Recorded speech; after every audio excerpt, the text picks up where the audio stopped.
Туған анасы тастап кеткен баланы ит құтқарып қалды. Сәлеметсіздер ме, құрметті көрермендер? Видеоларымыз кеңінен таралу үшін бір ғана лайк түймесін басуды ұмытпаңыз. Қаңғыбас ит туған анасы тастап кеткен баланы құтқарып алады.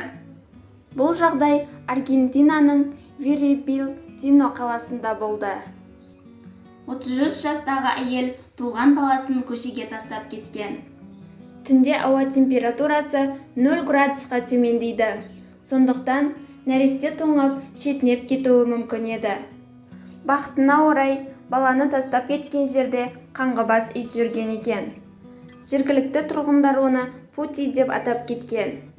Пути өзінің күшіктерімен біргелікте түнімен баланы жылытып, оны аман алып қалды.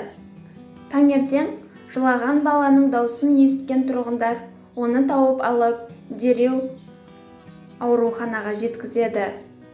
Баланың өміріне ешқандай қауіп төнбеген екен. Тасжүрек ананы полиция тұтқынға алды.